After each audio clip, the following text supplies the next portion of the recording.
Welcome back to the news at 10. Nigeria has been president of the UN Security Council this month, a responsibility considered significant as she is the only African country to have done so 5 times. On 2 of those occasions, Nigeria's permanent representative to the NSE, Professor Joy Ogu, has presided.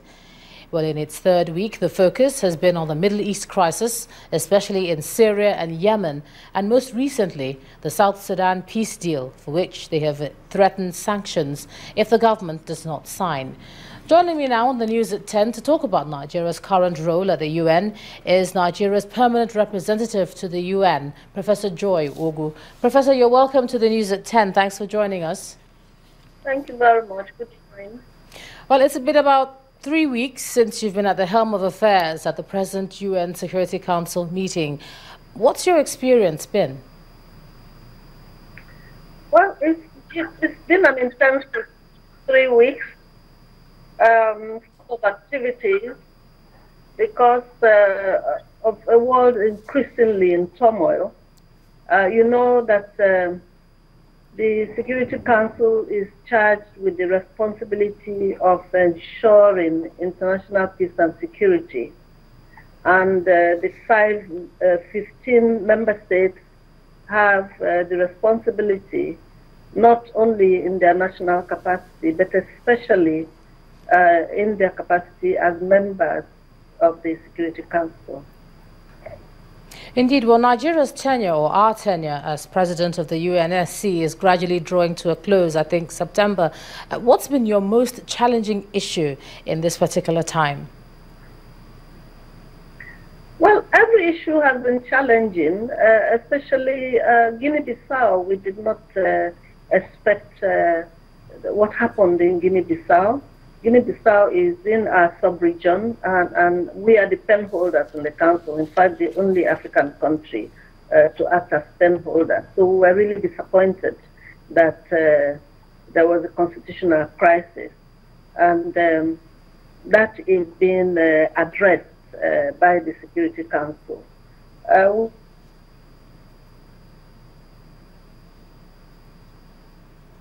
Oh, I think we've lost her there. Well, Professor Joy Ogu there was telling us that Guinea-Bissau has been a major issue. We've been trying to speak to her, considering the fact that Nigeria will be ending her presidency of the UNSC sometime in September. We'll see if we can reconnect with her to discuss further, as we have lots and lots to say. Well, she's back. All right, Professor, you were talking and telling us about the most challenging issue, Guinea-Bissau, you were saying, I believe.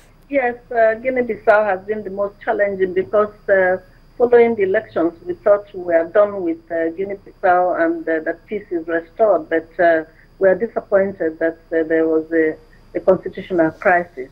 But that is being addressed at all levels, at the sub-regional level, at the continental level, and also at the level of the United Nations, especially the Security Council.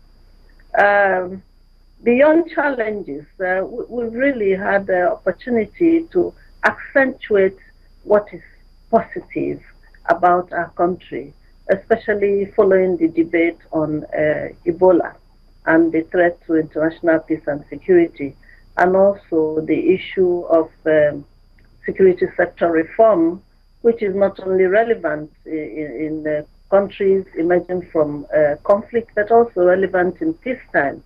And of course, our debate on the role of regions and sub-regions in maintaining international peace and security. The point has been unequivocally conveyed that the region is the first responder to crisis. It is the responsibility of the region to monitor crisis and institute early warning signals, which ECOWAS, of course, does. So those debates have accentuated our position in ensuring international peace and security. And I want to remind that when a member state is elected to council, that member state has not only the mandate of its sub-region, but the mandate of its continent and the mandate of member states who vote, who ensure that you get into the council. So it's important to maintain a clear balance sometimes it can be very precarious. You have to maintain a balance between your national interest and the higher interest of the mandate given to you to help to maintain international peace and security. All right, thank you so much, Professor, for joining us on the news at 10 tonight. Nigeria's permanent representative to the UN, Professor Joy Ogu. Thank you again for joining us. Thank you very much. All right, we're moving swiftly now to business news, and Wawodu will be joining us shortly. You first. First Bank.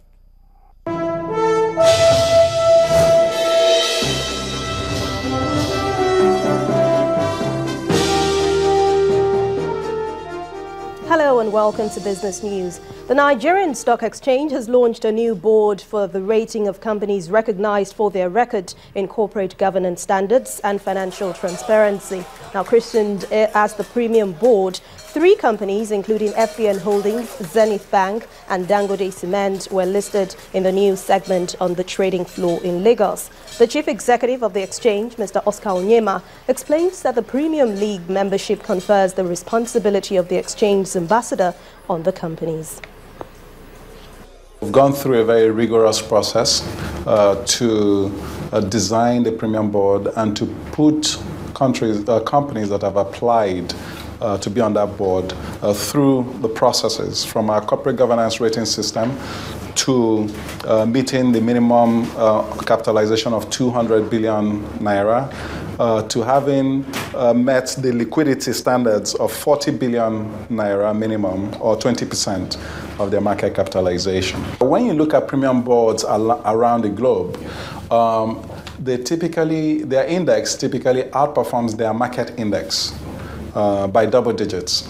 And we've done a regression analysis of the index, the Premium Board Index, and over the last 4 years, it returned on average about 17.65%. Equities at the Nigerian Stock Exchange today headed south with negative sentiment towards consumer goods and industrial stocks. The all-share index dropped to 28,807.13 with a lower market capitalization of 9.90 trillion naira. Harriet Agbini has the detail.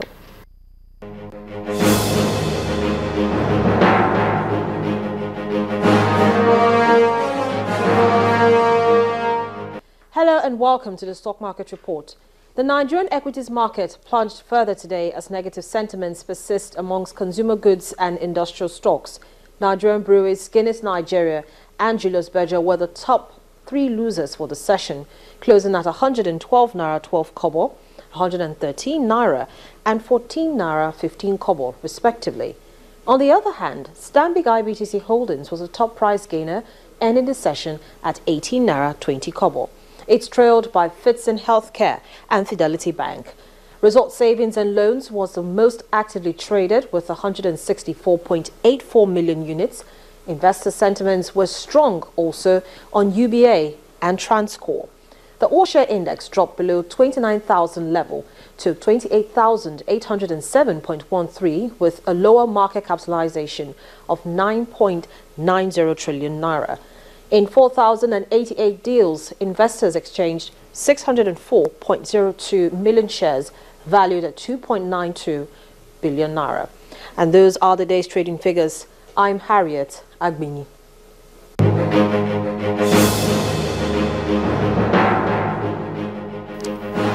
Thanks a lot, Harriet. Nigerian Breweries PLC has entered into the Guinness Book of Records with the launch of the world's biggest Gulder Ultimate poster of 5,300 square meters at Dr. Michael Okpara Square in Enugu State, southeast Nigeria. The Managing Director and Chief Executive Officer of Nigerian Breweries PLC, Mr. Nicholas Felverde, says that while this beats the current record of a 4,700 square meter poster in India in June this year, the unveiling of Gulder Ultimate poster is another feat of the company's continued commitment to winning.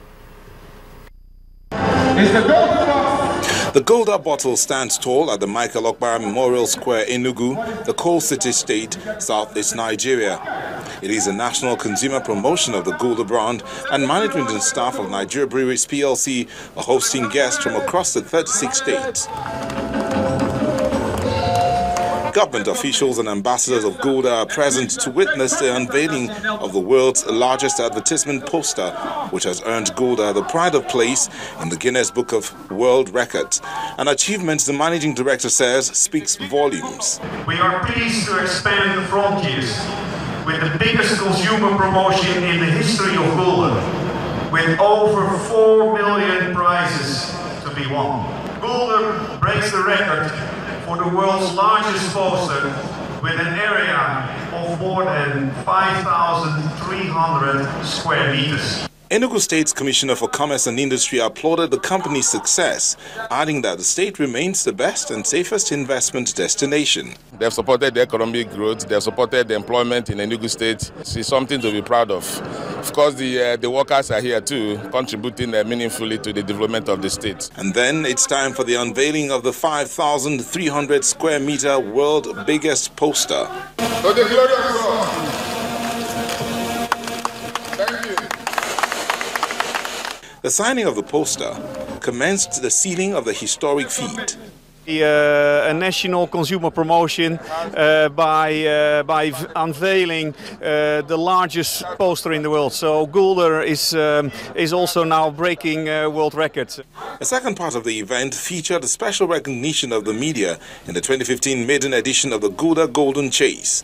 121 journalists participated, and after a long chase, Mr. Chukan Nabuife from Anambra State clinched the coveted prize of a brand new Hyundai Elantra car. I feel so elated being the winner, the first winner of this Gulda campaign, this contest.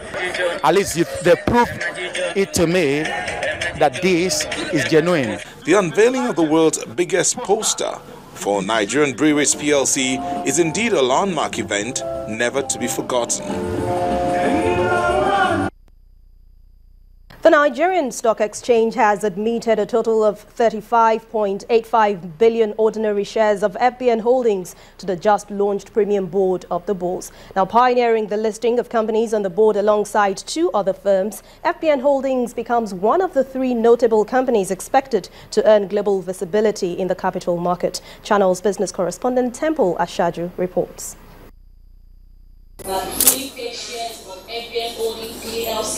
The request for the listing of FBN Holdings shares on the trading floor of the stock exchange in Lagos, amounting to 35,895,292,792 ordinary shares of 50 kobo each, be admitted to the Premium Board of the Nigerian Stock Exchange. in recognition of its viable corporate governance structure.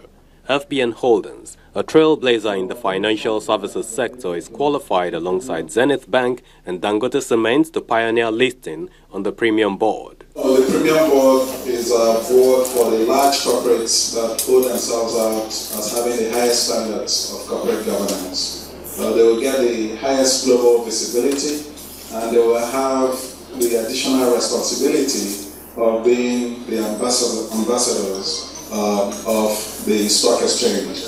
The Group Chief Executive Officer, Mr. Bello Mashidu, shares the mood of the company in relation to the milestone.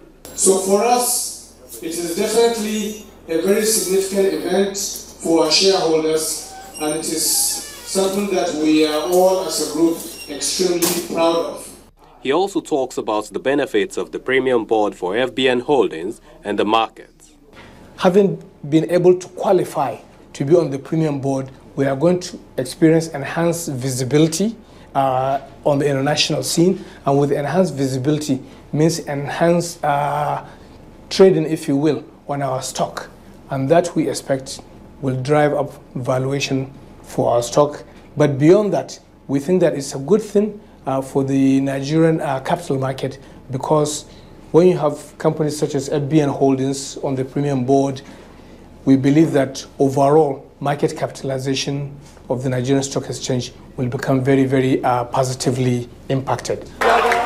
The Premium Board is set up by the Nigerian Stock Exchange in collaboration with the Convention for Business Integrity. As an index board, it also accommodates companies with a minimum of 200 billion naira in market capitalization. Having met all other requirements, FBN Holdings now enjoys the status of a true African champion in the capital market. Temple Ashaju, Channels Business News. Well, major equities around the globe ended in the positive territory today after many days of negative trading. Let's now take a look at the global market figures.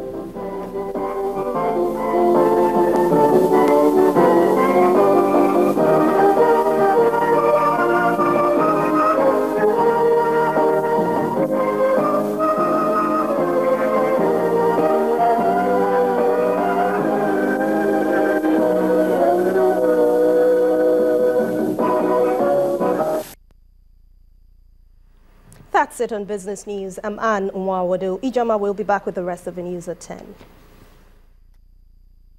You first. First Bank.